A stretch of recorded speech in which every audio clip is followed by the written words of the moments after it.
Hello बच्चों, कैसे आप लोग? अच्छे होंगे, स्वस्थ होंगे, मस्त होंगे। तो चलिए आज हम क्लास 12th का हिंदी चैप्टर नंबर 5 रोज है, जिसका लेखक है सच्चिदानंद हीरानंद वात्स्य अज्ञे जी। रोज करने का मतलब यह रोज डेली अपने कामों को नित्य दिन करना। जैसे घर में सबकी माँ होती है, माँ जो रोज अपने सुबह उठना जो भी अपना काम करना होता है काम करती है। इसी तरह मालती मालती उस चैप्टर में रहती है, महेश्वर रहते हैं। एक गैंग्रीन हो जाता है, जिसको काटने से घाव हो जाता है और उसको टांगे काटनी पड़ती है। और रोज इसी तरह के सिलसिला चलती रहती है। देखिए इसीलिए इस चैप्टर का नाम रोज रखा गया। इसका लेखक है सच्चिदानंद हीरानंद वात्स्य अज्ञे जी। उसका बच्चा भी रहता है मालती का, एक टिट्टी, खूब रोते ही रहता है।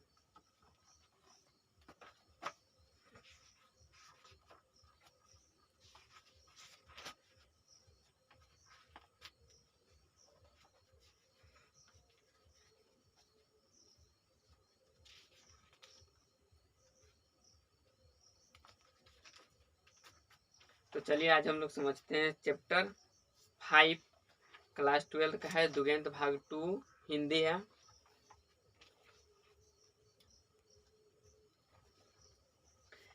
सच्चिदानंद हीरानंद वात्स्य अज्ञे जी, इसका लेखक है रोज कहानी का।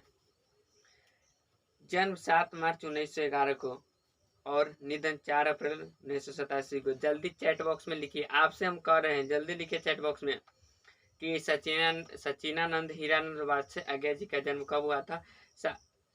जन्म 7 मार्च 1911 को हुआ था। सच्चिदानंद हीरानंद वात्स्य अज्ञे जी का निधन 4 अप्रैल 1987 को हुआ था। जन्म स्थान कैसया कुशीनगर उत्तर प्रदेश में हुआ था। सच्चिदानंद हीरानंद वात्स्य अज्ञे जी का जन्म स्थान कहाँ हुआ था? कैसया कुशीनगर उत्तर प्रदेश में। मूल निवास करतारपुर पंजाब में था। सच्चिदानंद हीरानंद वात्स्य अज्ञे जी का मूल निवास कहाँ था? करतारपुर पंजाब। माता का नाम बेंती देवी, पिता का नाम डॉक्टर हीरानंद शास्त्री। सच्चिदानंद हीरानंद वात्स्य अज्ञे जी का माता का नाम क्या था? बेंती देवी। सच्चिदानंद हीरानंद वात्स्य अज्ञे जी का पिता का नाम क्या था? डॉक्टर हीरानंद शास्त्री। प्रख्यात पुस्तकालय के प्रारंभिक 4 साल लखनऊ में घर पर मैट्रिक 1925 में किए थे। सच्चिदानंद हीरानंद वात्स्य अज्ञे जी मैट्रिक कब किए थे? 1925 में किए थे। पंजाब विश्वविद्यालय में इंटर 1927 में, मद्रास क्रिश्चियन कॉलेज से BSc 1929 में, फोरमन कॉलेज और लाहौर पंजाब वर्तमान पाकिस्तान MLA अंग्रेजी पूर्वाधार। लाहौर से क्रांति आंदोलन के गिरफ्तार हो जाने से आगे की पढ़ाई रुक गई। तो चलिए इसके बारे में हम सीधा चलते हैं चैप्टर पर। चैप्टर को पढ़ेंगे, समझेंगे कैसे उसमें मालती रहती है, महेश्वर रहती है, एक बच्चा टिट्टी रहता है और लेखक रहते हैं।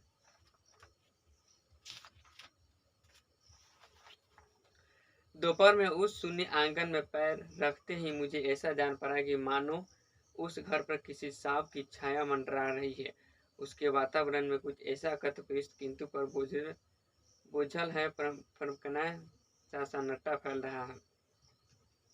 उस घर में, उस सुखी आंगन में ऐसे पैर रखते हैं, मुझे ऐसा जान पड़ा कि किसी सांप की छाया उस पर मंडरा रही है। मेरी आहट सुनते ही मालती बाहर निकली। मुझे देखकर पहचान कर उसकी मुरझाई हुई मुख मुर्दा तनिक से मीठे विष में जागी और फिर वह पूर्वत हो गई। उसने कहा, आ जाओ। जैसे ही उसके मैं दरवाजे पर गए तो मालती अपने आंगन से बाहर निकली और बोली कि चीनी पहचानी और बोली, आ जाओ अंदर। मेरा बिना उत्तर के ही पीछे की ओर चली गई और वह यह भी मेरा उत्तर नहीं सुनी कि आए या नहीं आए। कहा, आ जाओ, और बिना उत्तर की प्रतीक्षा किए भीतर की ओर चली गई। जो लेखक जो बता रहे हैं, जो हमको मेरा बिना उत्तर का प्रतीक्षा करे हुए वो अंदर चली गई। मैं उसके पीछे हो लिया। भीतर पहुंचकर मैंने पूछा, वे कहाँ हैं? कौन पूछते हैं? महेश्वर। हाँ, वे पूछते हैं महेश्वर, वे कहाँ हैं? अभी अभी अभी आए नहीं, दफ्तर में है, थोड़ी देर में आ जाएंगे, कोई 1:30-2 बजे आया करते हैं। कब के गए हो? सवेरे उठते ही चले जाते हैं। मालती से पूछते हैं कि कब के गए हुए हो? सवेरे उठते ही चले जाते हैं। मैं हूँ कहकर पूछने को हुआ, और तुम इतनी देर क्या करती हो? पर फिर सोचा आते ही एकाएक प्रश्न पूछना ठीक नहीं है।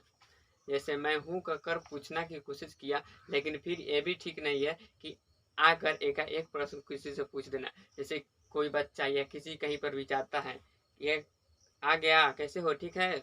अब डैड यह नहीं कि वो आया एकाएक जाकर प्रश्न पूछी थी, ऐसा नहीं करना चाहिए।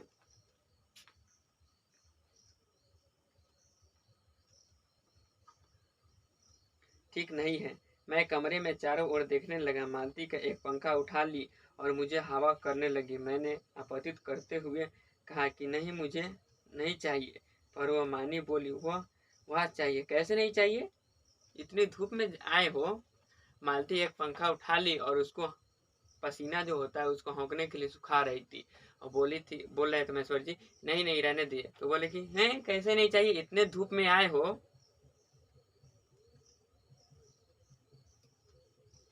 मैंने कहा अच्छा लाओ मुझे दे दो।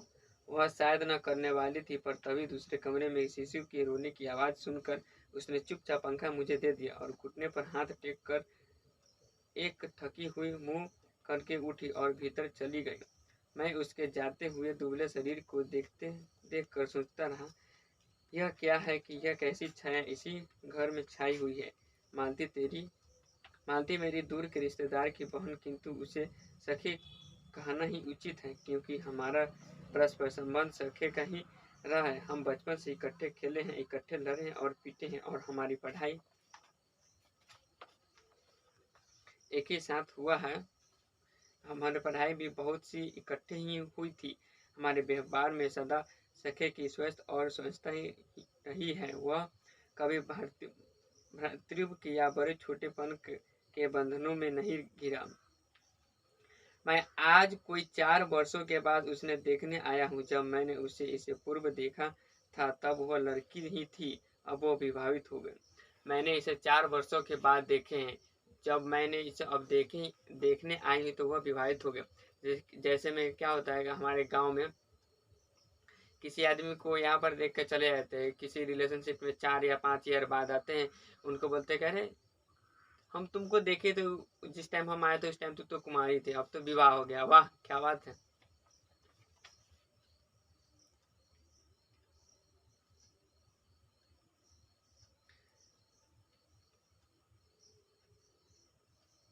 लड़की ही थी, वह विवाहित है, एक बच्चे की माँ भी है।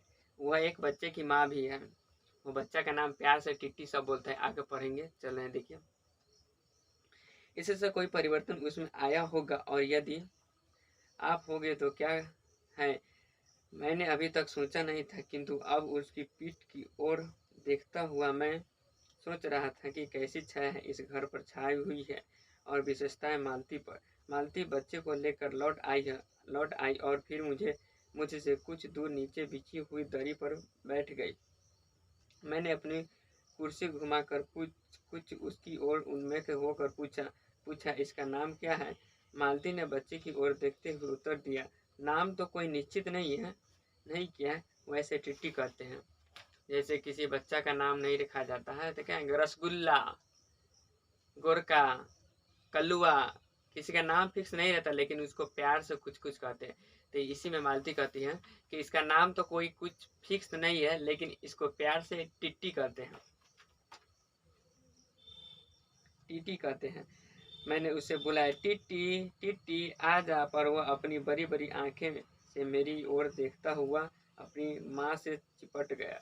मैंने बोला टिट्टी टिट्टी आ जा, पर वह अपनी बड़ी बड़ी आंखें और देखते हुए अपनी माँ की गोदी में चिपट गया और रूढ़ा सा होकर कहने लगा, उह उह उह उह। मालती ने फिर उसकी ओर एक नजर देखा और फिर आंगन की ओर देखने लगी। काफी देर मौन रहा। थोड़ी देर तक वह मौन आकस्मिक ही था, जिसमें मैं प्रतीक्षा में था कि मालती कुछ कुछ कुछ पूछे तो, किंतु उसके बाद एकाएक मुझे ध्यान हुआ कि मालती ने कोई बात ही नहीं की है। यह भी नहीं पूछा है कि मैं कैसा हूँ, कैसे आया हूँ। जैसे किसी के यहाँ कोई जाता है तो कितने रिश्तेदार या कर कुटुंब होते हैं, किसी के यहाँ जाते हैं, पूछते कि क्या हाल है, कैसे हो, चलिए आइए बैठिए, तो और सब बताइए घर का हालचाल। लेकिन यहाँ तो मालती के यहाँ गए और बोले कि आ जाओ अंदर, उसका बैठने के बाद कुछ पूछे ही नहीं, कैसे हो, क्या हाल है, घर का क्या हाल है, घर पे कैसे मम्मी पापा, कुछ कुछ ही नहीं पूछ, कुछ भी बात नहीं पूछा। पूछे किंतु उसके जिसमें प्रतीक्षा की थी ये मालती कुछ पूछे किंतु उसके बाद एकाएक मुझे ध्यान हुआ कि मालती ने कोई बात ही नहीं की है। यह भी नहीं पूछा कि मैं कैसा हूँ, कैसे आया हूँ, चुप बैठी है। क्या विवाह के 2 वर्ष में ही वह बीते दिन भूल गई है, या अब मुझे दूर इस विशेष अंतर पर रखना चाहती है, क्योंकि वह निर्भर, स्वस्थ और अब तो नहीं हो सकती है। पर फिर भी ऐसा मौन जैसा अजनबी से भी नहीं होना चाहिए। मैं कुछ खिन्न सा होकर दूसरी ओर देखते हुए कहा, जान पड़ता है तुम्हें मेरे आने से विशेष प्रसन्नता नहीं हुई है। उसने एकाएक चौंक कर कहा हूँ।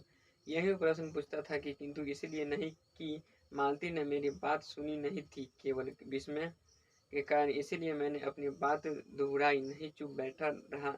मालती कुछ बोली ही नहीं। तब थोड़ी देर बाद मैंने उसकी ओर देखा। वह मेरी ओर देख रही थी, किंतु मेरे उधर उन्मुख होते ही उसने आंखों नीच नीच नीच कर ली। फिर भी मैंने देखा उन आंखों के विचित्र सा भाव था, मानो मालती के भीतर कहीं कुछ चेष्टा कर रहा हो सकती है, बीती हुई बातों को याद करने की, किसी बिखरे हुए वायुमंडल को पुनः जागकर गतिमान करने की, किसी टूटे हुए व्यवहार तुरंत पुनर्जीवित करने की और चेष्टा में सफल न हो रहा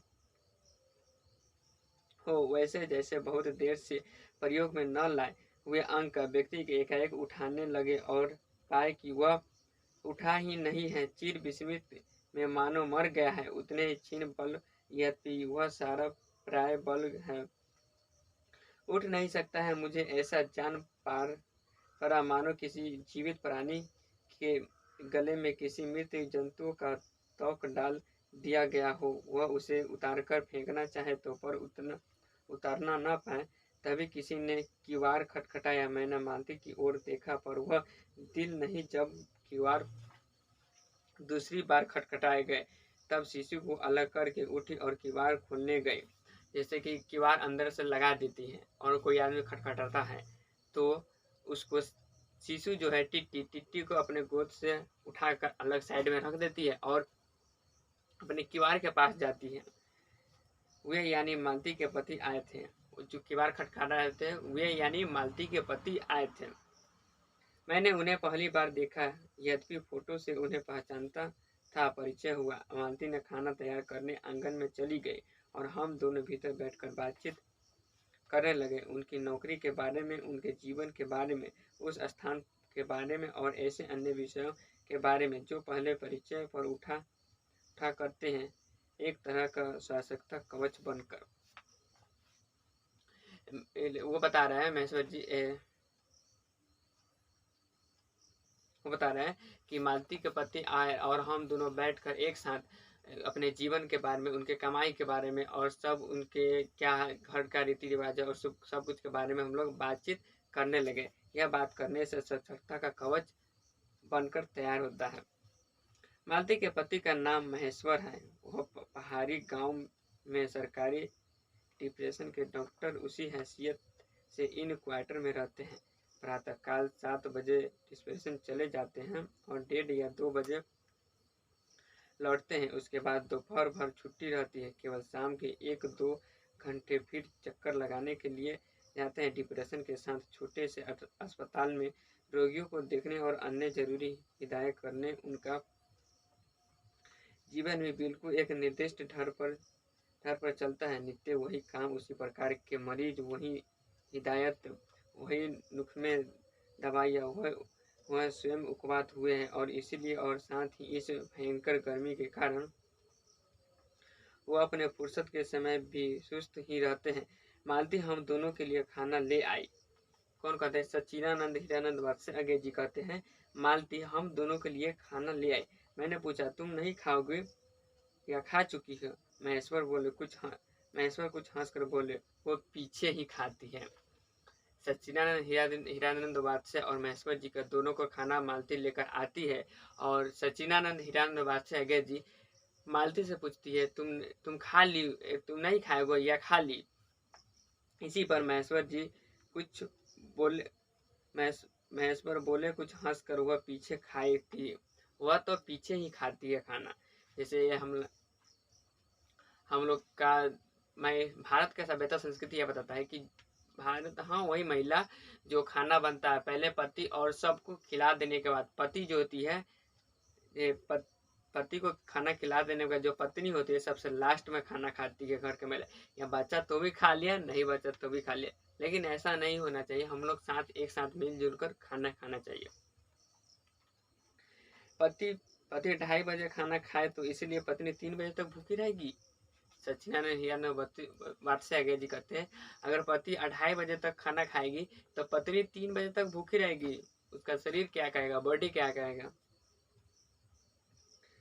भूखी बैठी रहेगी। महेश्वर खाना आरंभ करते हुए मेरी ओर देखकर बोले, आपको तो खाने का मजा ही क्या आएगा, ऐसे वक्त खा रहे हैं। फिर सच्चिदानंद हीरानंद वात्स्य अगे जी महेश्वर को कहते हैं कि आपको खाने का मजा ही क्या आएगा जब आप ऐसे वक्त पर खाना खाते हैं।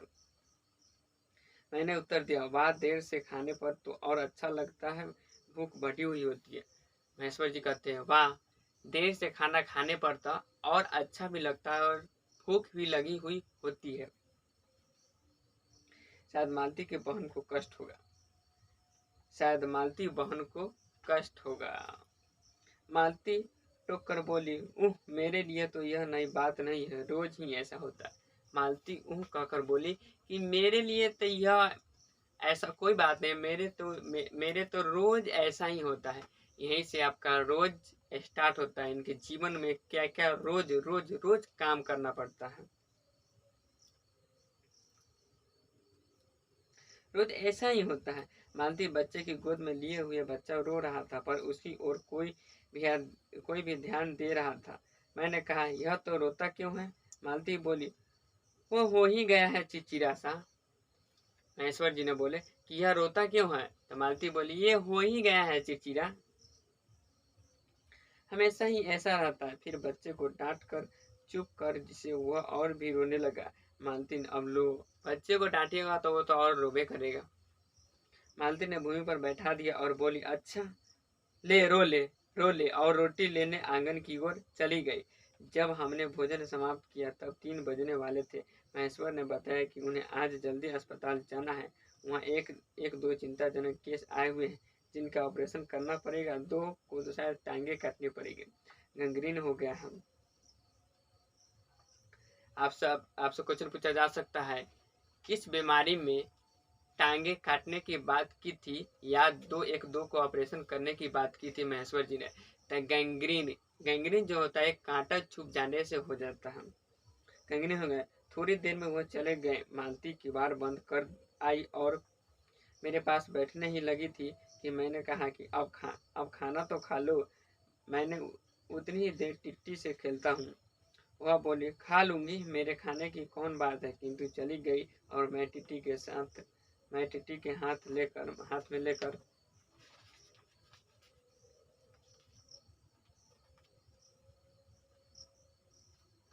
कितना हो रहा है? 10:15 हो रहा है। रात हो जाए खत्म, क्या होगा? आप लोग बने रहिए कंटिन्यू। झुलाने लगा, जिससे वह कुछ देर के लिए शांत हो गया।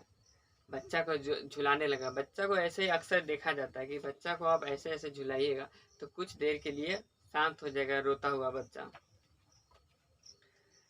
दूर शायद अस्पताल में ही 3 खड़क एकाएक मैं चौंका। मैंने सुना मानती वह वहीं आंगन में बैठी अपने आप ही एक लंबी सी थकी हुई सांस के साथ कह रही है कि 3 बज गए हैं, मानो बड़ी दफ्तर के बाद कोई भी कार्य संपन्न हो गया। मैं जैसे एक लंबी सांस ली मानती ऐसे, अरे बाप रे, 3 बज गए हैं।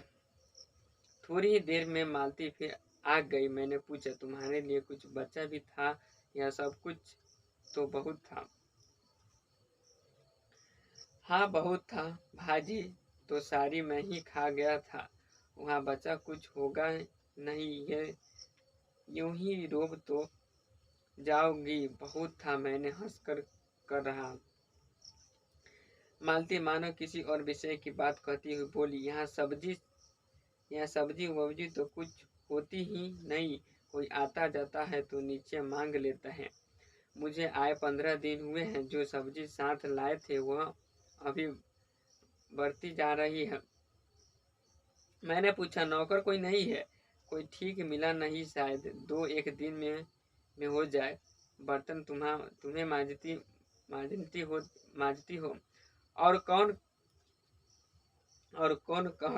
कह कर मालती क्षण भर आंगन में जाकर लौट आई। मैंने पूछा, कहाँ गई थी? आज पानी ही नहीं, बर्तन कैसे मजेंगे? क्यों, पानी का क्या हुआ? रोज ही होता है, कभी वक्त पर आता ही नहीं। आज शाम तो 7 बज गए हैं, तब तक बर्तन मजेंगे। क्या होता है इसमें कि देखते हैं आप लोग ग्रामीण इलाका में जाते, कभी कभी लाइट का प्रॉब्लम रहता है, नल में पानी आने की काफ़ी समस्या हो जाती है। इसीलिए मालती कह रही कि अभी तक तो 7 बज गई है, पानी तो आया ही नहीं, अभी तक तो मैंने बर्तन मजे ही नहीं हैं।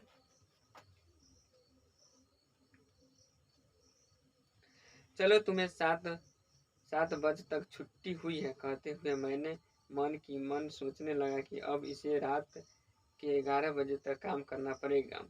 छुट्टी क्या खाक हुई है? इन्होंने कहते हैं कि चलो अब तो छुट्टी हो गई है, लेकिन इन्होंने सोचते हैं कि इन्हों तो 11 बजे तक काम करना ही पड़ेगा, छुट्टी क्या खाक हुई है? यही उसने कहा। मेरे पास कोई उत्तर नहीं था, पर मेरी सहायता से टीटी ने की। एकाएक फिर रोने लगा और मालती के पास जाने की चेष्टा करने लगा। मैंने उसे दे दिया। थोड़ी देर फिर मैं मौन रहा। मैंने जेब से अपनी नोटबुक निकाली और पिछले दिनों को लिखे हुए नोट देखने लगा। तब मालती को याद आया कि उसने मेरे आने का कारण पूछा नहीं है, और बोली, यहाँ कैसे? मैंने कहा, अच्छा अब याद आया है, तुम्हें मिलने आया था। और क्या करने? तो 1 दिन ही रहेगो ना? नहीं, कल चला जाऊंगा। मालती कुछ नहीं बोली, कुछ खीन सी हो गई है। मैं फिक्र नोटबुक की तरफ देखने लगा। थोड़ी देर बाद मुझे ध्यान हुआ, मैं आया तो हूँ मालती से मिलने, किंतु यहाँ तो वह बात करने को बैठी हैं और मैं पढ़ रहा हूँ। पर बात भी क्या की जाए? मुझे ऐसा लग रहा था कि किस इस घर पर जो छाया घिरी हुई है वो अज्ञात रहकर भी मानो मुझे भी वश में कर रही है। मैं भी वैसा ही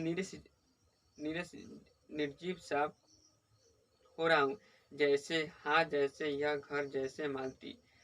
मैंने पूछा, तुम कुछ पढ़ती लिखती नहीं? मैं चारों ओर देखने लगा कि कहीं किताब दिख पड़े। यहाँ कहकर मालती थोड़ा सा हंस दी। वह हंसी कह रही थी कि हाँ, पढ़ने को क्या? मैंने कहा, अच्छा, मैं वापस जाकर जरूर कुछ पुस्तकें भेजूंगा और वार्तालाप फिर समाप्त करेंगे। थोड़ी देर बाद मालती ने फिर पूछा, आए कैसे हो? लारी में? पैदल? इतनी दूर? बड़ी हिम्मत की। आखिर तुमसे मिलने आया हूँ। ऐसे ही आए तो नहीं? कुली पीछे आ रहा सामान लेकर। मैंने सोचा बिस्तरा ले लूँ। अच्छा किया यहाँ तो बस कहकर मालती चुप रह गई। फिर बोली, तब तुम थके हो जाओगे? नहीं, बिल्कुल नहीं थका। रहने भी दो, थके नहीं, भला थके हैं। और तुम क्या करोगी? मैं बर्तन मांज रखती हूँ। मैंने कहा, वाह, क्योंकि और कोई बात मुझे सूझी नहीं। थोड़ी देर में मालती उठी और चली गई। टिट्टी के साथ लेकर तब भी लेट गया और छत की ओर देखने लगा। मेरे विचारों के साथ आंगन से आती हुई बर्तन से घिसने की खनन की ध्वनि मिलकर एक विचित्र सा स्वर उत्पन्न करने लगी, जिसके कारण मेरे अंग के धीरे धीरे ढीले पड़ने लगे। मैं ऊंचे लगने लगा। अक्सर में आप लोग देखते होइएगा, जब बर्तन मजाता है तो बर्तन मांजते समय घिस घिस की, जैसे अभी हम किताब कैसे से करें, घिस घिस की आवाज़ आती है। तो वही लेखक कहते हैं कि जब मालती बर्तन मांज रही थी तो बर्तन मांजने के बाद घिसघिसाहट मेरी कानों में आ रहा था और मेरी शरीर का अंग अंग ढीले पड़ रहे थे, ढीले पड़ने लगे। एक स्वर टूट गया, मौन हो गया, और इसी से मेरी तंद्रा भी टूटी। मैं उस मौन में सुनने लगा, इनकी तंद्रा भी टूटने लगी और उस मौन में सुनने लगे।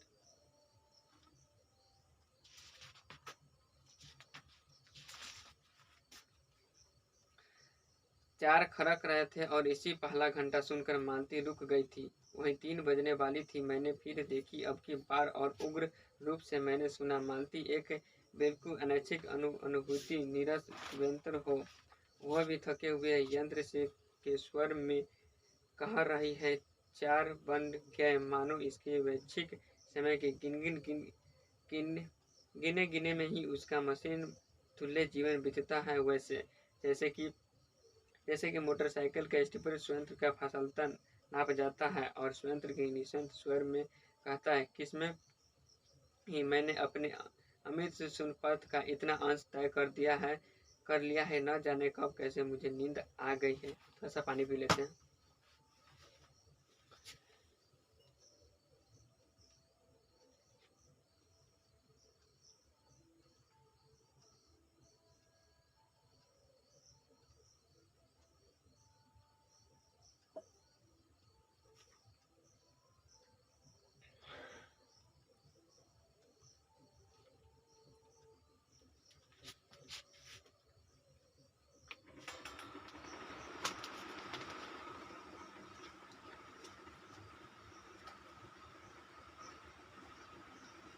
कितना पसीना चल रहा है, इतना कहीं गर्मी होता है पाली के।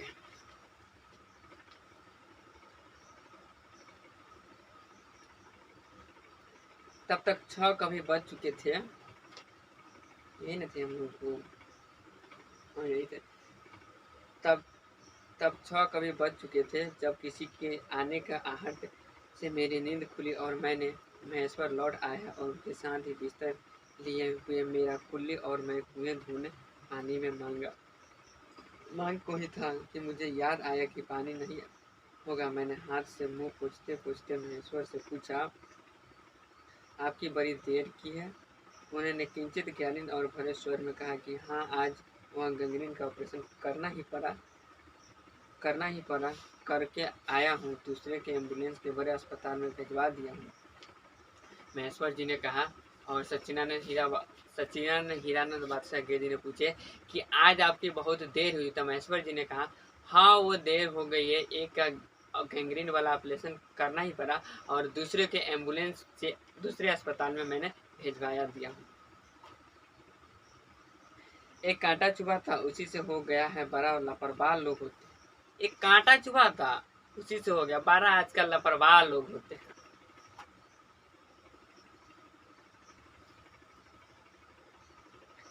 यहाँ क्या मैंने पूछा कि यहाँ आपको कैसे अच्छे मिल जाते हैं, आय के लिहाज से नहीं, डॉक्टरी के अभ्यय के लिए।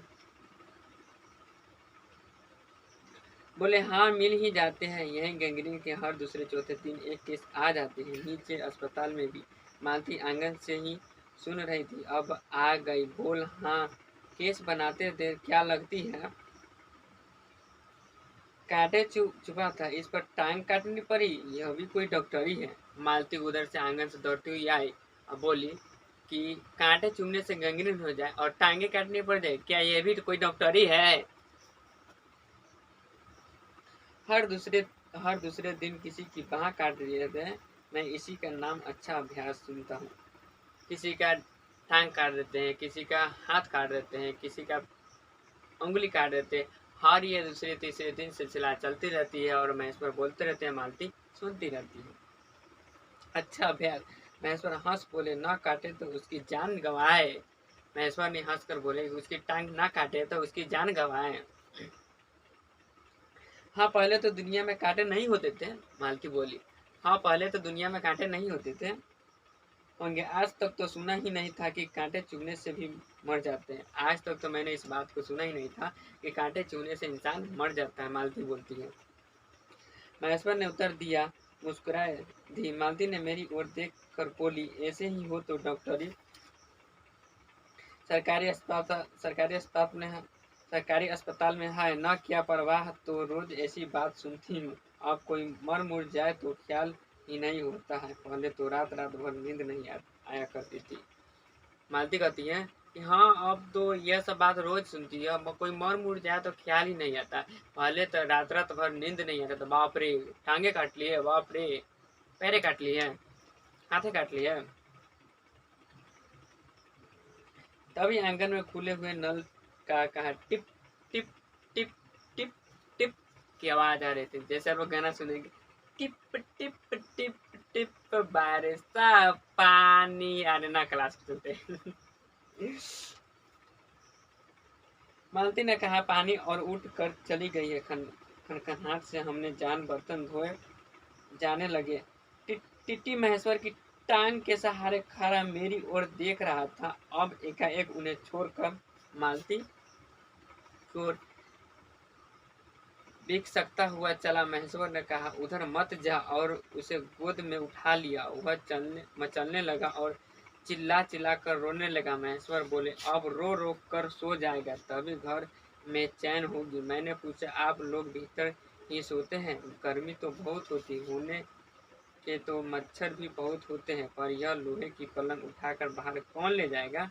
नीचे जाएंगे तो चारपाई ले जाएंगे। फिर वह कुछ रुक कर बोले, आज तो बाहर ही सोएंगे, आने का इतना लाभ ही होगा। लेखक कहते हैं कि आप लोग अंदर ही सोते हैं, अंदर तो बहुत गर्मी लगती होगी, लेकिन इसमें क्या बोलते हैं कि हाँ, तब अंदर तो सोएंगे तो कहाँ सोएंगे, यह लोहा वाला जो बिछावन होता है, वही चौकी वगैरह, इतना भारी कौन ले जाएगा? तो फिर यह महेश्वर जी कहते हैं कि आज तो आप हैं, सोने का मजा ही कुछ और होगा, आज तो बाहर ही सोएंगे, चारपाई नीचे ले चलेंगे, आज तो बाहर ही सोएंगे, आने का इतना लाभ ही होगा। आज तो बाहर ही यह महेश्वर जी कहते हैं, आज तो बाहर ही सोएंगे, आने का कुछ लाभ ही तो होगा। टिट्टी अभी तक रोता ही जा रहा था। महेश्वर ने उसे एक पलंग पर बैठा दिया और पलंग बाहर खींचने लगे। मैंने कहा, मैं मदद करता हूँ, और दूसरी ओर से पलंग उठाकर निकलवा दिए। अब हम तीनों, महेश्वर, टिट्टी और मैं, दो पलंगों पर बैठ गए और वार्तालाप के लिए उपयुक्त विषय न पाकर उस कमी को छुपाने के लिए टिट्टी से खेलने लगे। बाहर आकर वह कुछ चुप हो गया था, किंतु बीच बीच में जैसे एकाएक कोई भूला हुआ कर्तव्य याद करके रो उठता था, और फिर एकदम चुप हो जाता था। और कभी कभी हम हंस पड़ते थे, या महेश्वर उसके बारे में कुछ बातें कह देते थे। मालती बर्तन धो चुकी थी जब वह उन्हें लेकर आंगन के एक और रसोई के छप्पर की ओर क्या है चली, तब महेश्वर ने कहा, थोड़े से आम लाया हूँ, वह भी धो लेना। कहाँ है? आंटी पर रखे हैं, कागज में लिपटे हुए। मालती ने भीतर जाकर आम उठाए और अपने आंचल में डाल लिए। जिस कागज में वे लिपटे हुए थे वह किसी पुराने अखबार का टुकड़ा था। मालती चलती चलती संध्या उसे छीन के प्रकाश में उसी को पढ़ती जा रही थी। वह नल के पास जाकर खड़ी उसे पढ़ती रही। जब दोनों की ओर पड़ चुकी, तब एक लंबी सांस लेकर उसे फेंक कर आम धोने लगी। मालती एक अखबार के पेपर में आम लपटा हुआ था और चलती चलती पढ़ती रही थी, और जब कल के पास पहुंचती तो वह अखबार को पूरा पढ़ कर फेंक देती है और आम धोने लगती है। कौन कर रहा था ये सब काम? मालती कर रही थी, आम धोने लगी। मुझे एकाएक याद आया, बहुत दिनों की बात है कि जब हम अभी स्कूल में भर्ती हुए थे, तो हमारा सबसे बड़ा सुख, सबसे बड़ी विजय हाजिर हो चुकने के बाद चोरी से क्लास से निकल भागना और स्कूल के कुछ दूरी पर आम के बगीचे में पेड़ों पर चढ़कर कच्ची आमियां तोड़ तोड़ कर खाना मुझे याद आता है। लेखक कहते हैं, जब हम लोग बच्चे में थे तो हाजिरी लगाना ही, सिर्फ हाजिरी लगने के बाद हम लोग छुपके छुपके से स्कूल स्कूल से निकलकर भाग आते थे। स्कूल से बहुत दूर भाग कर जाने के बाद डंडा चलाकर कुछ भी चलाकर आम को तोड़ डालते थे और आम को हम लोग खाते थे। तोड़ कर खाना मुझे याद आता है, आम को तोड़ कर खाना मुझे याद आता है। कभी जब मैं भाग आता और मालती नहीं आ पाती तब भी खीन मन लौट आया करता था।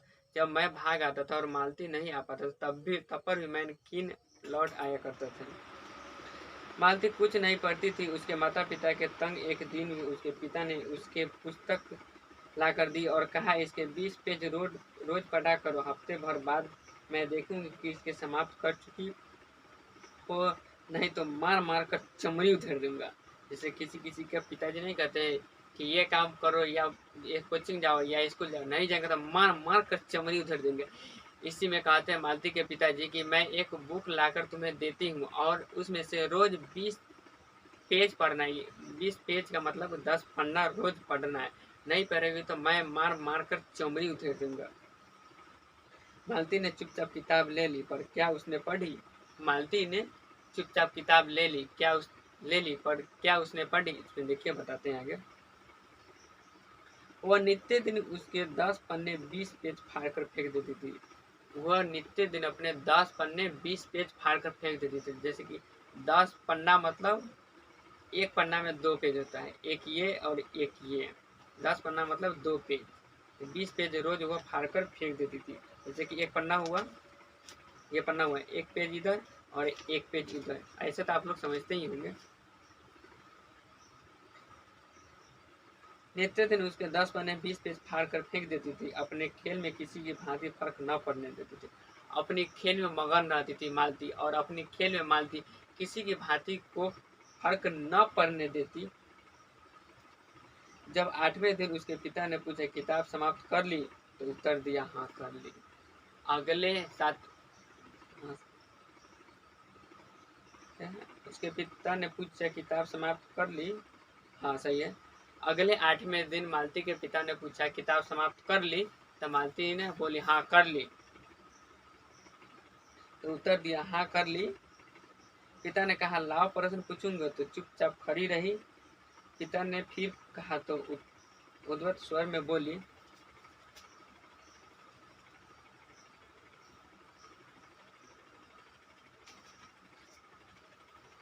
किताब मैंने फाड़ कर फेंक दी, मैं नहीं पढ़ूंगी।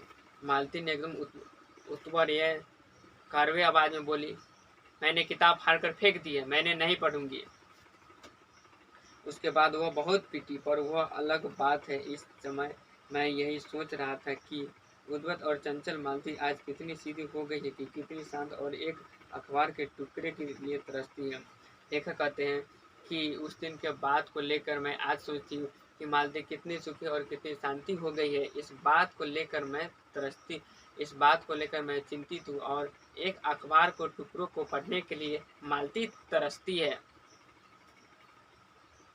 तभी महेश्वर ने पूछा रोटी कब बनेगी? बस अभी बनाती हूँ।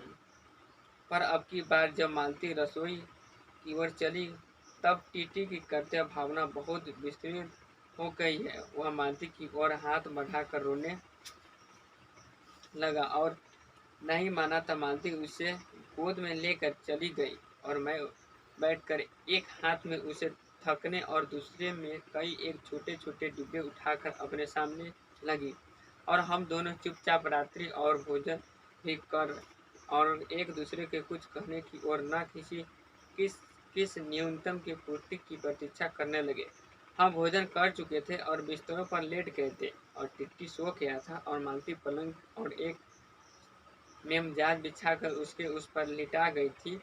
वह सो गया था, पर नींद में कभी कभी उठता था। एक बार तो उठकर बैठ भी गया था, परंतु लेट गया। मैंने महेश्वर से पूछा आप तो थके होंगे, सो जाइए। वह बोले थके तो आप अधिक होंगे, 18 मील पैदल चलकर आए हैं। किंतु उनके मानों में जोर दिया थका तो मैं भी हूँ। मैं चुप रहा। थोड़ी देर में किसी अपर संज्ञा ने मुझे बताया हुआ कूद रहे हैं। तब लगभग 10 बजे थे। मालती भोजन कर रही थी। मैं थोड़ी देर मालती की ओर देखता रहा। वह किसी विचार की अति बहुत गहरे विचार में लीन हुई धीरे धीरे खाना खा रही थी। फिर वह मैं इधर उधर खिसक कर पर आराम से होकर आकाश और देखने लगा। पूर्णिमा की थी, आकाश अनभर था। मैंने देखा उसकी सरकारी क्वालिटी की दिन के अत्यंत शुष्क और नीरस लगने वाली स्क्वायरेट की चांदनी में चमक रही है। अत्यंत शीतलता और सिगंता से झलक रही है, मानो चंद्रिका पर उस पर हुई आ रही है, हो झड़ रही है। मैंने देखा पवन में चीर के वृक्ष गर्मी में सूख कर मटमैल हुए। चीर के वृक्ष धीरे धीरे हो कोई राग जो कोमल किंतु करुण नहीं, असंतमी है किंतु उद्यमय नहीं। मैंने देखा प्रकाश में धुंधले नीले आकाश के पट पर जो चमगादड़ नीरव उड़ान से चक्कर रहे हैं, वह भी सुंदर भी दिखते हैं। मैंने देखा दिन भर की तपन, अशांति, थकान, दाह पहाड़ों में थापे उठाकर वातावरण खो जा रहे हैं, जिस ग्रहण करने के लिए पर्याप्त शिशुओं ने अपनी चीर वृक्ष बुझाए आकाश की ओर बढ़ा रखी है। पर यह सब मैंने ही देखा अकेले। मैंने महेश्वर से उड़ रहे थे और मालती उस समय भोजन से निवृत्त होकर दही जमाने के लिए टिट्टी का बर्तन गर्म पानी से धो रही थी। यहाँ बताए होकर जमाने के लिए मिट्टी का बर्तन गर्म पानी से धो रही थी। मालती ने मिट्टी का बर्तन गर्म पानी से धो रही थी। कह रही थी कि अभी छुट्टी हुई जाती है। मेरे कहने पर भी 11 बजने वाले हैं। धीरे धीरे से सिर हिलाकर बता रही थी कि रोज इतने ही बज जाते हैं। मालती ने वह सब कुछ नहीं देखा। मालती का जीवन अपनी रोज नियत गति से बहा जा रहा था और एक चंद्रमा की ओर चंद्रिका के लिए, एक संसार के लिए रुकने को तैयार नहीं था। चांदनी में शिशु कैसा लगता है, इस असल का जिज्ञासा से मैंने टिट्टी की ओर देखा और वह एकाएक मानो किसी वैस्मती बामत से भर उठा है और खिसक कर पलंग से नीचे गिर पड़ा और चिल्ला कर रोने लगा। महेश्वर ने चौंक कर कहा, क्या हुआ? मैं झपट से उठने लगा। दौड़ मालती रसोई से बाहर निकल कर आई। मैंने उस खट शब्द को याद करके धीरे से करुण भरे स्वर में कहा, चोट बहुत लग गई है बेचारे को। ये सब मानो एक क्या हो जाता है मेरे को, यह सब मानो एक ही क्षण में एक क्रिया की गति में हो गया है। मालती ने रोते हुए शिशु को मुझसे लेने के लिए हाथ बढ़ाते हुए कहा, इसे चोटें लगती रहती है, रोज ही गिरता है। मालती ने कही, इसे तो चोट लगती ही रहती है, रोज गिरते रहता है, इसीलिए रोज इस चैप्टर को कहा गया है। एक छोटे से क्षण भर के लिए मैं स्तब्ध हो गया। फिर एकाएक मेरे मन ने मेरे समूचे अस्तित्व ने विद्रोह के स्वर में कहा, मेरे मन के भीतर ही बाहर एक शब्द भी नहीं निकला। माँ युक्ति, माँ, यही तुम्हारे हृदय क्या हो गया है जो तुम्हें अपने एकमात्र बच्चे के गिरने पर ऐसी बात कह सकती है हो, और यह अभी जब तुम्हारा सारा जीवन तुम्हारे आगे है। और तब एकाएक मैंने जाना कि वह भगवान मिथ्या नहीं है। मैंने देखा कि सचमुच उच्च कटुबंधन कोई गहरी भयंकर छाया घर कर गई। उनके जीवन के इस पहले ही वैमन घूमने ही तरह लग गई है। उसका इतना भिन्न अंग हो गई है कि वे उसे पहचानते ही नहीं हैं। उसी परिधि में घिरे हुए चले जा रहे हैं। इतना ही नहीं, मैंने उस छाया को देख भी लिया। इतना ही देर में पूर्वत शांति हो गई थी। महेश्वर फिर लेट कर उड़ रहे थे। टिट्टी मालती के लेटे एक हुए शरीर से चिपक कर चुप हो गया था। यद्यपि कभी एक आधी जिसकी उसके छोटे से शरीर को हिला देती है। मैंने अनुभव करने लगा था कि बिस्तर अच्छा सा लग रहा है। मालती चुपचाप आकाश में देख रही थी, किंतु क्या चंद्रिका को यह तारों कभी 11 घंटा बजा। मैंने अपनी भारी ओढ़ रही पलक उठाकर अकस्मित को स्पष्ट प्रतिमाएं। मैं मालती की ओर देखा। 11 से पहले घंटे की खड़कन, साथ ही मालती की छाती एकाएक फपोल और भांति उठी, धीरे धीरे बैठने लगी और घंटा ध्वनि के कंपन के साथ ही मुंह हो जाने वाली आवाज उसने कहा, 11 बज गए।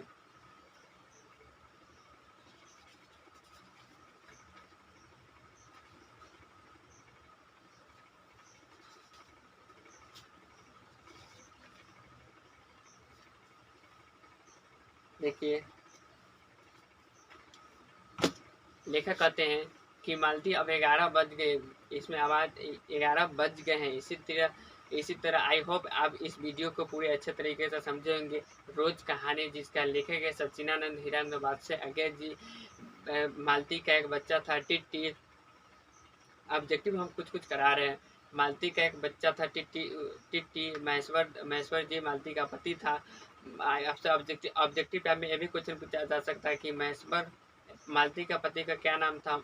महेश्वर। और महेश्वर एक डॉक्टर थे। महेश्वर जी क्या थे? तो डॉक्टर थे। महेश्वर ग्रीन का कांटा चुभने से किसी का टांग काट देते थे, तो किसी का इलाज करते थे। इसलिए आई होप इस वीडियो को कोई अच्छे तरीके से समझिएगा। तो हम लोग फिर से मिलते हैं नेक्स्ट क्लास में। जय हिंद।